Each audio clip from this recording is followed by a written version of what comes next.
He always used to act when defenders. I think it's like.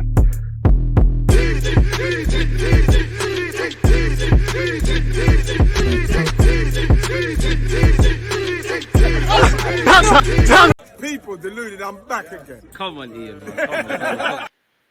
People deluded, I'm back again. We might as well go over the latest Arsenal news, views, and talking points. Mikel Arteta's had some interesting things. He's talking about olive trees, he's talking about dogs, and it's just testament to our manager. You know, being a good manager is everything. Is but in football, it's deeper than just being a manager. You've got to be a great people's person, and I think on occasion with the young players, Balogun and Smith Rowe when they've gone on loan, with the revitalization of Granit Xhaka, with certain personal problems that's gone on with certain players, I think above all, Arteta has shown he's a great human being to his team.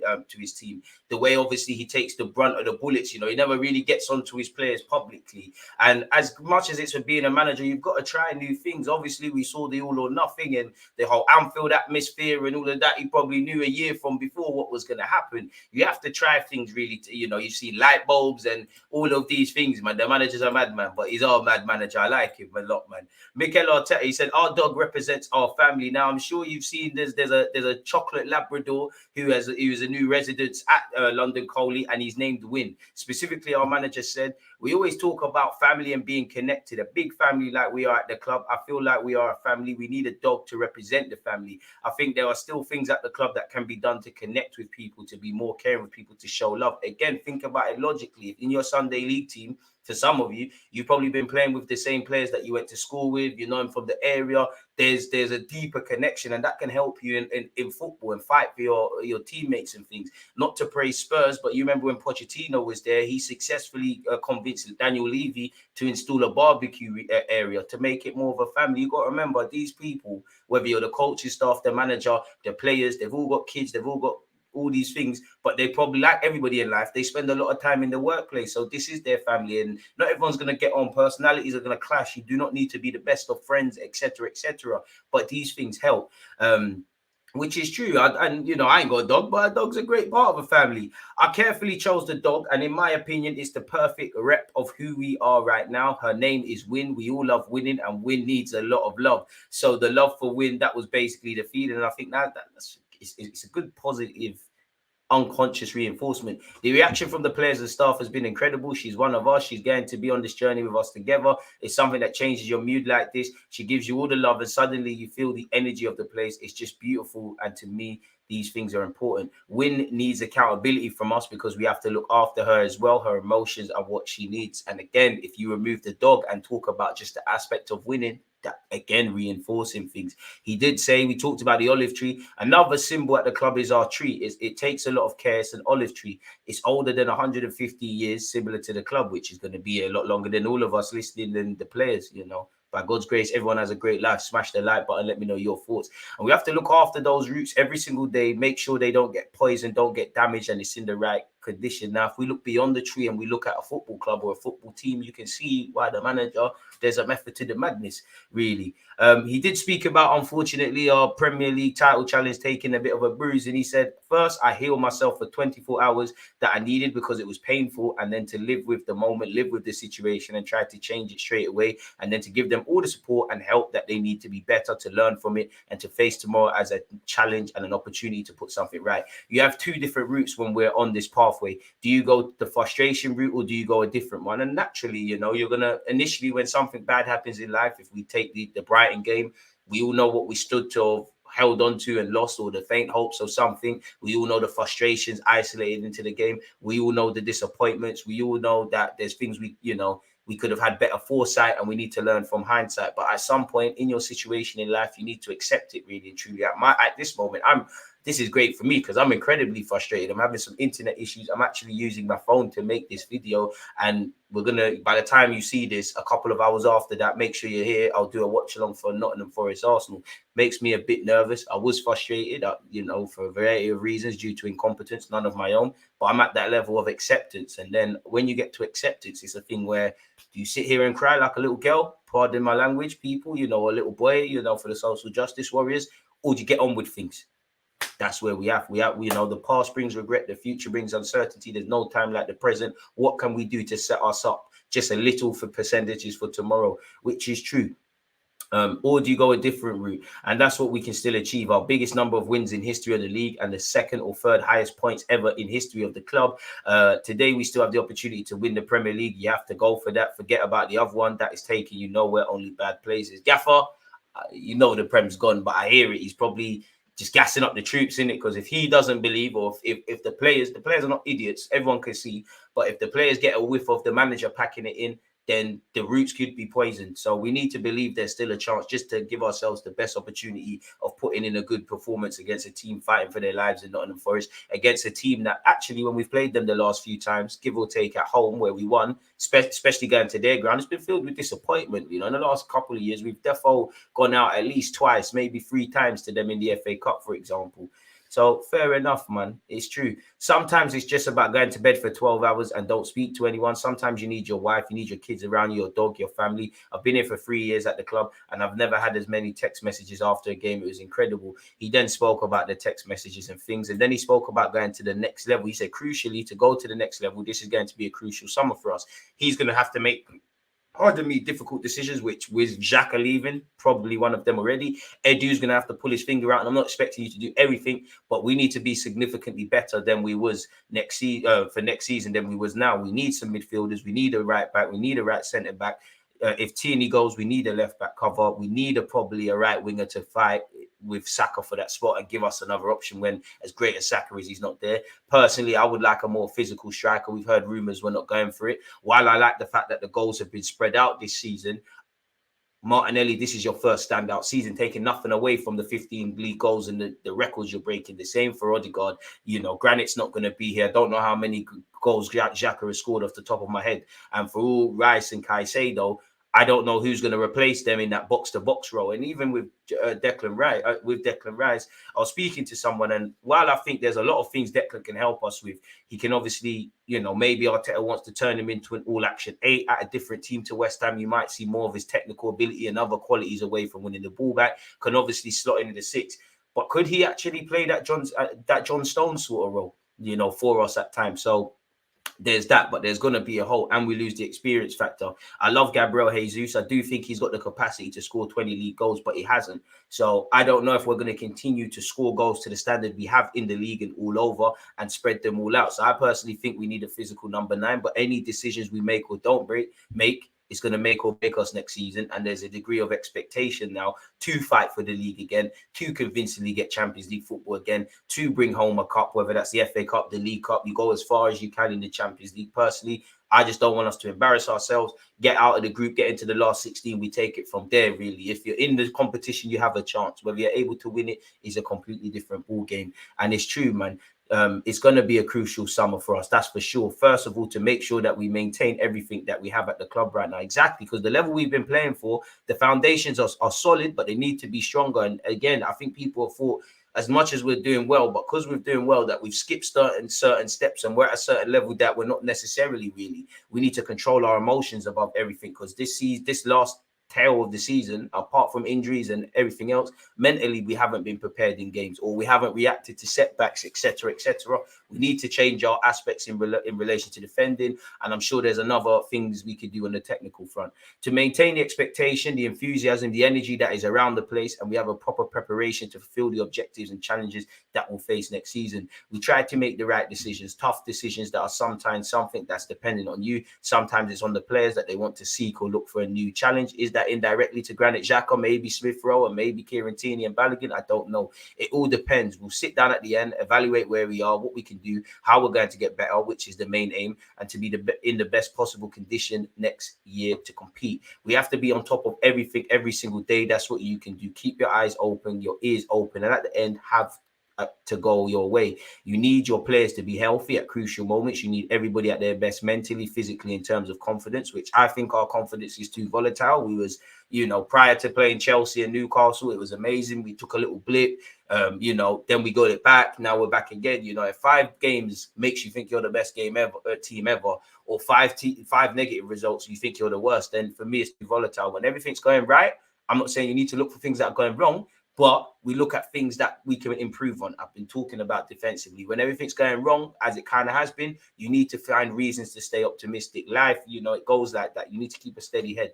We have to. So, yeah, I think he's right on that, really. There are a lot of factors that contribute to a team at the end winning or not winning. The margins are minimum, which are facts from the gaffer. You know, don't think anyone can surprise with that. We've covered the olive tree thing, so I'm not going to go over that. He did say, the moment I leave this club, I leave this door at Arsenal, one day I'll look back and say we had good times. Hopefully, you know, I don't want good times. I want great times. I think everybody would describe the situation with different words, but probably the same people who thought that we were going to finish 6th or 7th in the season and now saying that finishing second would be a failure. You have all the answers in that, which is true, really, you know, and I think two truths can be held. You know, the people that weren't giving Arsenal a chance, they have to accept that we've improved. But ultimately, now that we found an opportunity that we could exploit, for as great as City are, and I can't talk enough about their brilliance, we let ourselves down. And for me, it's the mental aspects. I take games at face value. Brighton, you're meant to be competitive against one of the best teams. We let ourselves down mentally. In the Europa League, we didn't manage through the tactical front, emotionally across those two legs. We didn't handle it really. So these are the things we need to improve if we want to be a team to get into the crucial moments. Look at City beyond the obvious. They're in a crucial moment where, like he just said, the margins between success and failure are minimum, right? That's how close they are to a 3-peat, which they're going to do a treble or whatever in it. It's a time to relish it. And I think the players above all, they haven't enjoyed it towards the end. You know, again, if they're saying you're finishing 6th, 7th, you're fighting to the league until the last furlong, enjoy it. Because what's the worst they can say? We all know there's no, especially with Gary Neville, like there's no honesty really and truly. And I think Gary Neville's been right for a lot of what he said, but the same media that was saying you're a breath of fresh air, that you're going to do it, you're going to do this, not necessarily him, are now getting at you. You know, people are going to talk. Let's just deal with what we need to, people. So we've done, you know, we've let ourselves down, people, in a certain aspect, people. And he did say it's been a long season. Obviously, a lot has happened because it's 10.5 months or 11 months of preparation because there is a World Cup in between. It's been very emotional around it because of how far we've come and the position that we're still in today. It's been really exciting, but it's been really demanding in terms of energy and work for sure. When things are going well, it's much easier. We have an incredible group of people and players, so it's a joy to be part of this team, and I've really enjoyed it. There are difficult moments, of course. There are a lot of hours, a lot of demands, and we're all perfectionists. I like that. I want to get the best out of every single situation, and that's complicated, but overall, I think it's very satisfying. He then said, probably, I think that is the most that I struggle with. When you feel that you have disappointed someone, you know, when you have created a certain expectations and you're not good enough to deliver those. But then we have to put some perspective as well, where we are, the team that we are competing with, and where we are with 2 games to go. So it's probably a lot of things still there. And at the end of the season, probably we'll assess better what's been done. He then said players not listening to external voices. He said impossible, I would say, because they have phones, they have TV, they have radio, and at the end, they're getting fed constantly. And their family members are probably feeding them stuff. They get fed as well by family, which Arteta just said. I didn't even see that. So at the end, it's trying to find that balance and make sure the messages we want to get across or the message that we believe are right for them have more weight than others. And that's true, you know. Oh, I'm not saying the fans' opinions don't matter, media don't matter. Everyone allows an opinion, and without these, nobody cares about the, you know, if without the external factors, it doesn't matter that these lot are playing Premier League because no one be watching it. But at the same time, you need to take heed that everyone's allowed an opinion. Sometimes you might not like the messenger, but there might be truth in the message. But ultimately, you need to be headstrong and stay balanced mentally. You know, as I said, in my opinion, if I'm a player, it's not that other external factors don't matter. The only opinion that matters is God's, myself, and the manager. If I don't believe in myself, no one can. You know, you need to believe in the higher power. If you speak up your thing, but you need to believe in that in it because he will bless you. And the manager, you know, if the manager, the whole world was saying get rid of Granit Xhaka, myself included, because you needed to draw ahead. Arteta said, no, you can play for me. We saw a decent season and a redemption arc. Eddie Nketiah, say what you want about the man. When he came in for Jesus, he done well. The whole world was saying he was going to struggle. Rob Holding, when you came in, and Kirill, obviously it didn't work out for certain man in the same way it did. But you get it. And to be honest with you, Rob Holding, for all his frailties, probably weren't even the worst player on the pitch in the games he played, and did a lot better than myself and a lot of people thought he did. So you can't get away from external factors. But the same rope you climb up on, as you saw everyone saying Arsenal, this and that, climbing on it, they hang you with it. And I think that's actually in my Twitter bio as well, people.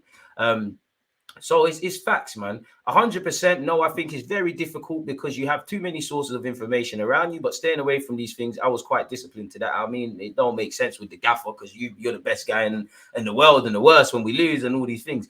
He then said, first of all, it's a very unified vision of what we want to achieve, what the objectives are, and then define really how you're going to do it. And you need discipline. You need a lot of people starting from the ownership or sporting director, the coaching staff to keep reminding yourself of what you said, because you can get very confused. And they need to challenge the manager as well. We don't need yes men, which I don't think we have again.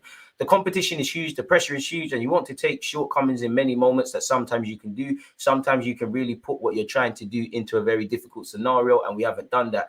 I think we've been really disciplined, not necessarily. We have a lot of clarity of how we wanted to do it. We have adapted the plan when it was needed to speed it up, then slow it down in certain moments. I think the communication is key. I think the club has done really, really well about how to communicate what we're trying to do, be open and transparent. That has helped to connect with our people again and create a real sense of a club pushing in the right direction with our supporters, staff, people across the club. And then you get momentum. You need great players, that's for sure, to be successful. And we're trying to improve in every area to become better. He then went on to say, first plan is to look in the mirror at me first and ask what I can do better, what I can do different, how I can stimulate the players again to deliver what is needed. Then go through the squad.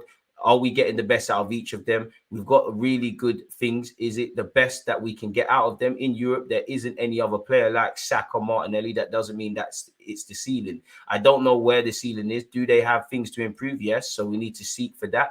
Then if we don't reach in certain areas with certain things, whatever is not in that page that is needed to win has to be recruited. It's as simple as that. Fair enough. He said, I will look at that when I finish the season. I haven't had time to do that already. I will do that exercise deeply after the emotions and a little bit of the fatigue is out of my system with more clarity and go again. There are changes you have. And again, our defensive record with or without Saliba is overrated. I think Saliba's absence, testament to him, has just highlighted the frailties and our attitudes that need to improve defensively. In my opinion, we're all allowed one. There are things to change. Yes, you have to evolve. First, personally, because I have family and my kids and my wife demand different things to a year or 2 years ago. True.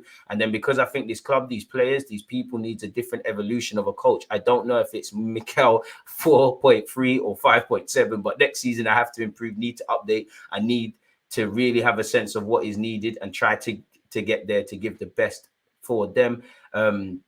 He then said, I cannot be too open about that because obviously I was there for 4 years and I know the level there in relation to City. But inside, I know what's done and what we're facing, that's for sure. But I leave it to other people to make that judgment because coming from me is not too relevant. The daily basics with them, living with them, experience beautiful things, going through difficult moments together, coming into this building and having people around me with good energy and smiling and feeling proud to work with us every single day. That's the thing I leave this.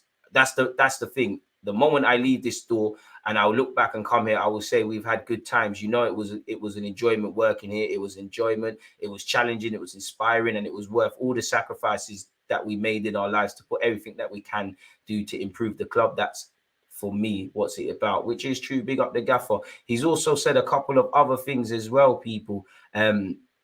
In his press conference that I want to go over, when asked on the positives this season and the negatives, he said, I just tried to paint the picture. We can look at the picture with a really narrow and thin vision, or we can have a perspective of where we are today and what we've done. We cannot lose sight of what's happened in certain moments where we weren't at our best or at the level required to be the champions or be in the position we are in today. We have to acknowledge that as well. Obviously, the team, the players, everyone around the club deserves huge credit for how far we've come in the season. But don't forget, there are still two very important games for us to play, which is true. He then spoke, and if we're going to be contenders for next season, we have shown this season, and we're still there with 2 games to go. We can still be champions against probably the best team in the history of the Premier League for 10 months, and we are still there with 2 games to go. We're not going to bottle that, that's for sure. What happens next season will depend a lot on what we do, how we evolve, and how we start. That prediction is very difficult to make today. On how we can grow, he said, we have built that core and that foundation. There's a lot of quality, there's a lot of use, there's a lot of enthusiasm, but as well surrounded by a lot of good people with the right experience, with a lot of leadership around them. We have to continue to do that because the demands, the expectations, the challenges next season will be even higher. Amen. We cannot get confused of where we are today and have a lot of clarity of how we're going to get to where we want to be in the next seasons. Emphasis on the seasons. We need to use this as a motivator, really and truly. This season needs to be something, you know, you got a taste for it. You got your imagination got aroused of what you could do. If it's not enough to be good, you want to have to be great. You need to be great in every action. You've got to want to win every duel in training as well as on the team. You need to control yourselves mentally as well, which I think, as much as football is a very important game and it means the world, it's just a game of football. And I think sometimes we've let the expectations and the pressure ultimately make us crumble in certain periods. So big him up. Again, we've spoken on next season. He said, when you get closer to the top, the margins are smaller. What makes you win or lose is minimal, and it changes. It's a penalty that goes in or out. Then the season changes in that moment. Imagine how life would be if Saka scored this pen against West Ham and Martinelli bagged against Sporting. Really, again, you can't just blame them. There's many aspects, but that just shows you the margins. Really, really and truly. It's having 3 or 4 injuries or having a fully fit squad in key moments defines the season. Now, I'm not going to lie, injuries is something you need to learn from. We've seen this story play out in many a time. What we have ahead of us next summer is extremely important, and we have to absolutely nail it. On Granit, he said, the clarity is he's a player that has played nearly every minute since I've been the manager. He's an incredibly respected figure at the club. He has a great story around him with what he has achieved at the club, going through very tough moments. He's a key and very important part of our club. Whatever happens is something we certainly won't discuss now. So they've probably spoken about it, and that probably means we won't speak about it publicly. He then asked on whether we can cope with the Premier League, and I think this was and the champs, and I think this was interesting. He said, today at the level that we want, no, we didn't have the capacity to do that with Europa League. Disagree, because we were naive, but fair enough. And if we didn't, then what was we doing last summer? Because I'm very disappointed we're not in the final. I'm jealous of Sevilla and Juventus. You're in it to win it. We don't really have the richest of pedigree in the Premier League. A team like Arsenal, we're going to be in multiple cups, really. So Arteta, I hear that, but if playing devil's advocate, if you was, which I don't believe, if you was palming the FA Cup, the League Cup, the Europa League at the best, at the aspect of challenging for the title, then ultimately we failed. Now, clearly, rightly or wrongly, I do think the players and the club would have put top 4 qualification above any trophy. Make of that what you will. It's part of that evolution. We made a lot of good steps, strong steps in that journey. We have to continue. That never ends. We have to be better. The rest will be better. The demands will be higher. We have to start and live with those standards, improve and be smarter. That doesn't mean just by signing players. It's to improve our players. There are players we haven't had the best of this season. It's our job to improve them, because there are a few players who haven't had the minutes or the performances that we seek for those players to give us a different edge. It's not only about signing players, it's about our resources, staff, and improving certain things that can be done better, more efficiently or smarter. People say I'm moaning when I say it. This is why I mess with Arteta, because he says a lot of the same things. On Saliba, with his contract running down, we are having conversations. We are trying to maintain the level we have at the club. These things take time. There are different parties involved, and I think everybody's intentions is the same. Hopefully we'll find the right solution on increasing the level of the foundations, people, without losing the foundations, better yet. It's continuing to do 80% of the things we're doing really well, and just trying to win margins and find improvements and ways to be better in other areas, whether it's improving players, whether it's improving processes, improving with recruitment. We have certain margins that are very important for us to get to the next level. Big up the gaffer, really. Ramsdale has said, saying we bottled it is cheap, easy way out. I don't think it is. I think obviously agendas, people are going to, when the dust is settled and rival fans are done poking fun at Arsenal and the journalists, they will sit there and say Arsenal have had a great season where there's been foundations installed. They've over exceeded expectations, and all of those. Two truths can live in the same realm. I also believe, and again, more for my team being able to control their emotions and get 3 points across 90 minutes, go all the way in the Europa League or now the Champions League or the Cups. We need to, when variables get thrown your way, you need that still, you need that resilience. And I feel we have shown that this season, but unfortunately at the last pivotal, crucial end, we have bottled that. There's no shame in that, really and truly. But for what it's worth, Aaron Ramsdale's allowed. People are going to talk in it. This is even with me and YouTube. I take everybody's opinion on me personally and in what they have to say with the video. But it's down to me to now decipher, does that message make sense, or does the person know what they're talking about? Really, all that matters is how you think of yourself and what you think internally. Because what can they say about Arsenal that they didn't say last year with the top 4 race? What can they say about some of these players that they haven't said? In fact, probably the language is even better, really, because we've gone from bottling the title to you lot have not been in the champ. So just use that. The media are always going to talk. People, you're the best players in the world when we win. You're the worst when we've lost. This is the industry. I think it's an easy way out. Just a quick, cheap narrative from certain people who have not actually gone digging into stories and what we've achieved. I hear you, and I think we have achieved stuff when we look at the beautiful things of football. But then if we look at the nastiness of football, which is also beautiful, of winning or losing, what have we done that's set in stones? At best, this is now a foundation for seasons to come. There's nothing that marks it off. Unfortunately, you know, in life, you can't always win like in sport. And sometimes you learn more with defeat. And sometimes you learn a lot less with winning and vice versa. And there's certain things, sometimes winning could actually be a downturn. But there's also a saying that says the winners win and the losers explain, which we're explaining things, in it. So two truths can live in the same realm. We are disappointed but extremely proud of ourselves as well, which is great. You know, no one can tell me these players don't care. Not a single person is hurting more for the play than the players and the coaching stuff. Because for fans, we love this club. We'll be here when they're all gone. We love this club. We're doing great things. You know, it's bragging rights. But for us, you know, how many players can say they've challenged for, let alone win a Premier League trophy? This was their chance to create a legacy. First team under Arteta to do that. First Emirates team. Some of these men like Ramsdale are used to fighting relegation. It could have been wavy, you know. And that's where you look at it, really. When it was in our hands, we didn't control it. I think City are hungry. But what I saw of that City team against Real Madrid was a team that had themselves headstrong, was a team that were going to war, and was a team that said, you know what, Real Madrid, you lot have won this Champions League enough times. We haven't won it at all. Let's go for it. I did not see that when we played City at the Etihad. Ironically, our best game against City was probably in the FA Cup, where it was a rotated team. We didn't control, you know, there's been several times. Obviously, you look back at our season now, it's the Liverpools, it's the West Hams. It was done by Brighton, but it's Brighton. Games around that period, Southampton, that leave a negative taste. But you go back to Southampton away. You go back to, you know, you go back to Southampton away. You go back to Newcastle at home. You go to Brentford, like Southampton away, Brentford at home. We bottle points from winning positions. You know, you go back to the games where we're battering teams and it's one-way traffic. You know, Brighton away, Leicester at home, Leeds at home, Crystal Palace at home. Why are we not keeping clean sheets? Why are we susceptible on the transition? Everything that has led to our demise has been there. But the problem is when we win, people don't want to look at things. I'm fucking proud of my team. 81 points from 36. You know, the top four race, which is heating up, don't affect us. We passed the top four race with flying colours, but also want to see you go to a next level because the variables, you know, next season, the Wolves are out, really.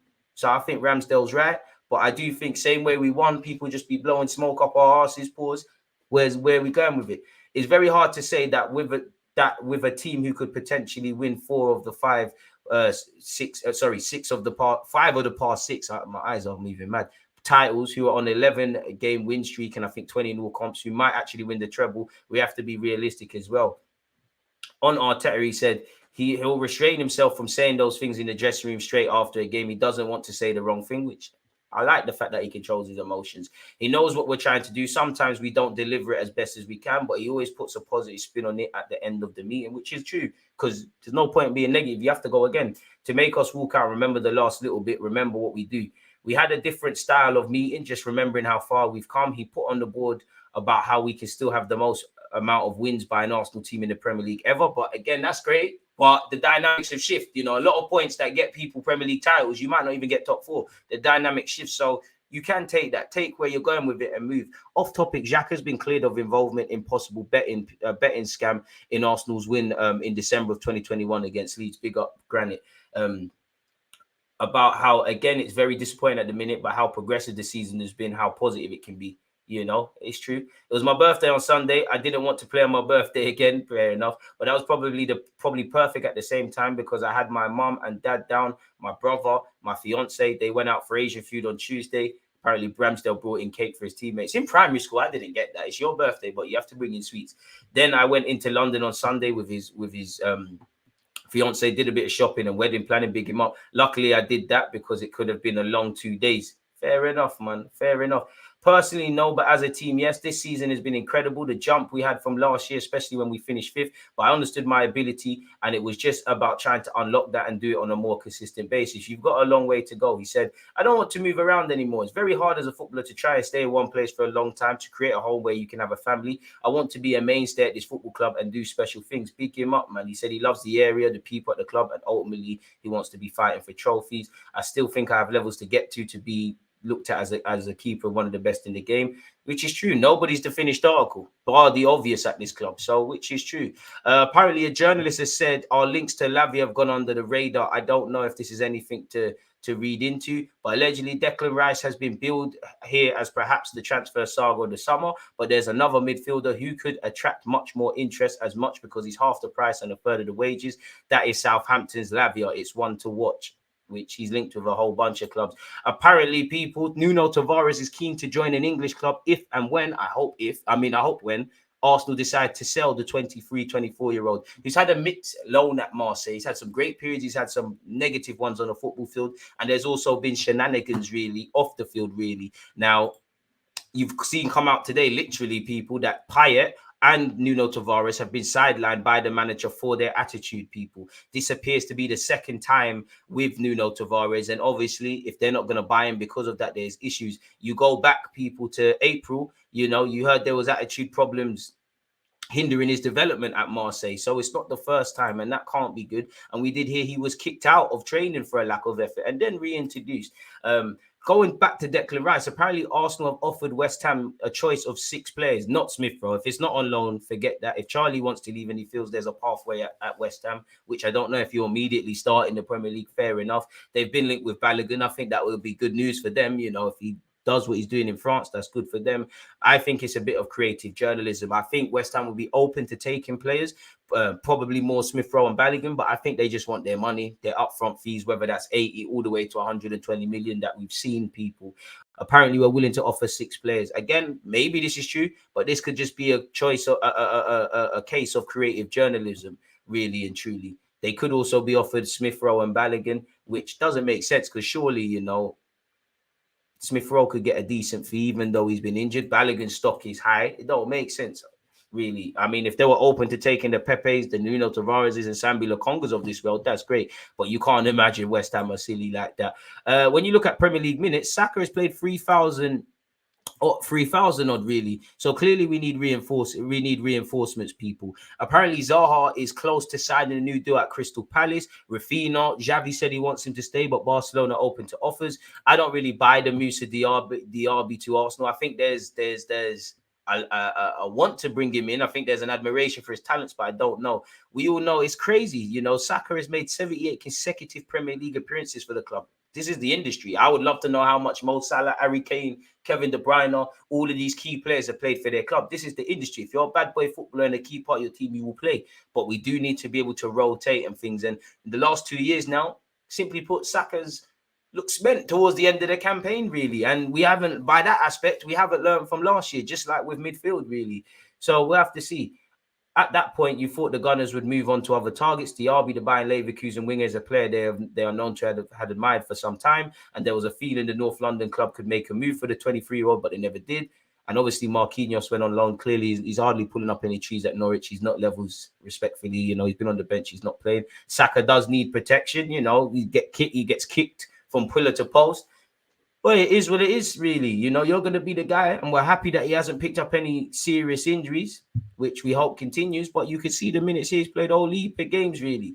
He's got 1 goal in 8 games. Now, sometimes you can score and do bad. I think a lot of the times fans are waffling. He's actually done all right. But goals win games, and we need to pull in other players, really and truly. Arteta, I do think a big reason as to why we've had the team we're doing and doing what we're doing is because we have not rotated. But there are times rotation is a thing, especially when you get to the end of the year, the turn of the new year, and in this period that we're coming out of now, rotation is key. Or simply put, if not rotation, suitable options to come in.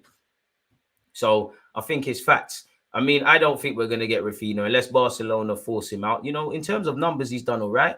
Arsenal are expected to soon put in a first bid for Declan Rice, while Caicedo is still a target after our unsuccessful attempts in Jan. So you're looking at, well, if they're saying let's go conservative, on the best of days, you get Rice for 80, you get Caicedo for 70. We all know it could be a lot. You're looking at 150 to 200 million on 2 players before you talk about a winger, maybe a centre back, a striker, etc., etc. Hopefully, we can do what needs to be done in terms of selling. Deco is his agent, is soon to become sporting director, so maybe his man will allow him to stay at the club, really. But if they need to make peas, why not?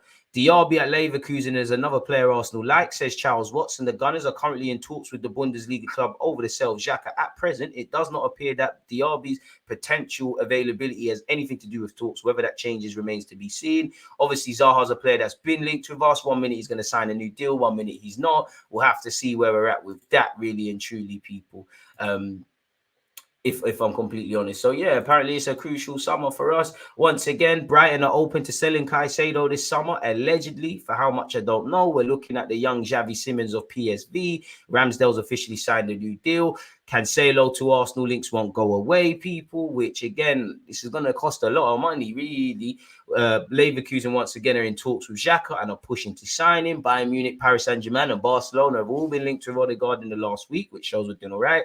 We've been linked with Mendy, who Carlo Ancelotti's not keen on, and the man can't stay fit, so forget that. You know, Sasha Boy, fullback that plays for Galatasaray, we've been linked with. João Felix is keen on joining Arsenal.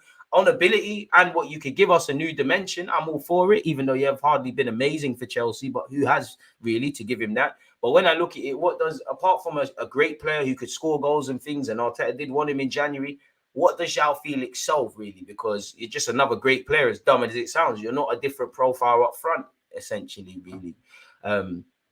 We've been linked with Mohamed Simakan of RB Leipzig, who can play centre-back as well as right-back, 23 years of age. He did sign a new deal last year, but bring that. We need something. I don't want to hear about injuries next year. Zuba Mendy, 1 minute is Barca, then it's Arsenal, then I'm staying at Sociedad. I think he reckons he's going to stay in Spain. Nelson, we're still hopeful, signs a new deal, but has rejected the last couple of offers, and he's got interest from West Ham, Fulham, Brighton, and AC Milan. Saka's new deal is to be announced soon until 2028. Ruben Neves' links have gone full circle again, so we'll have to see. So let me know your thoughts on what we've discussed with Mikel Arteta, with Ramsdale, with Granit Xhaka, with Moussa Diaby, with Saka, or anything else. Don't forget to smash the like button, comment, like, subscribe. I'll see you all for the watch along. Hopefully there hasn't been too much technical difficulties here. You know, I've thought, forget finding excuses, let's make a solution. So whether I've got my broadband up or not, have to use my phone, I'll always get a video out for you lot. You lot stay safe, stay blessed. I'm out. You always use that active and defending. I think it's like